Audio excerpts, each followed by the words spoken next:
பெங்களூரிலிருந்து தருமபுரி வரை செல்லக்கூடிய 4 வழி சாலையில் புலிகரை பகுதியில் சர்வீஸ் ரோடில் இறங்கினால் மீண்டும் நேராக சென்று 14 கிலோமீட்டர் சென்று அங்கே பெங்களூர் டு சேலம் சாலையில் இணைகிற வரை எங்குமே அணுகு சாலை இல்லை.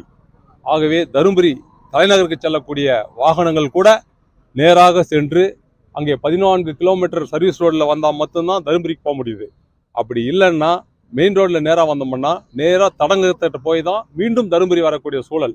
ஆகவே தருமபுரி மக்களுடைய நீண்ட நாள் கோரிக்கை, அதே போல பாலக்கோடு பகுதியிலிருந்து தருமபுரி தலைநகருக்கு வரக்கூடிய மக்களுடைய நீண்ட நாள் கோரிக்கை, இது அணுகு சாலையாக இங்கே சர்வீஸ் ரோடுக்காக அணுகு சாலையாக உருவாக்க வேண்டும் என்று கடகத்தூர் பகுதியில் இருக்கக்கூடிய இந்த இடத்தில் வேண்டுகோளாக வைத்தார்கள்.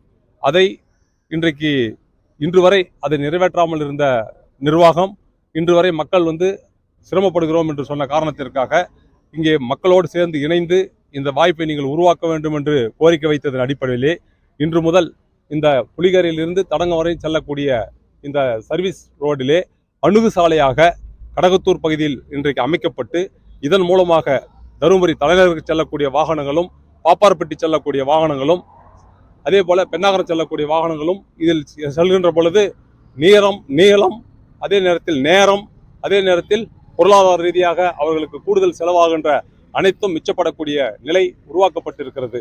ஆகவே இந்த பகுதி மக்கள் தருமபுரி தலைநகருக்கு செல்வதற்காக புலிகரை டு தடங்கம் வரை சர்வீஸ் ரோடில் செல்லக்கூடிய இடத்திலே கடகத்தூர் பகுதியில் இன்றைக்கு அணுகு சாலை உருவாக்குவதற்காக அனுமதி தந்து இன்றைக்கு அந்த அணுகு சாலை அமைப்பதற்காக தான் நாங்கள் கோரிக்கை வைத்திருந்தோம். அது நிறைவேற்றப்படாமல் காலதாமதமானது. அது இன்றைக்கே நிறைவேற்றி தர வேண்டும் என்று அனைத்து இந்திய அண்ணா திராவிட முன்னேற்ற கழகத்தின் சார்பாகவும் ஊர் பொதுமக்கள் சார்பாகவும் வேண்டுகோளாக இன்றைக்கு இங்கே போராடியதன் காரணமாக இந்த வழிவகையை செய்து கொடுத்திருக்கிறார்கள். இன்று முதல் பயன்பாட்டிற்கு உள்ளது என்பதை தெரிவித்துக் கொள்கின்றேன்.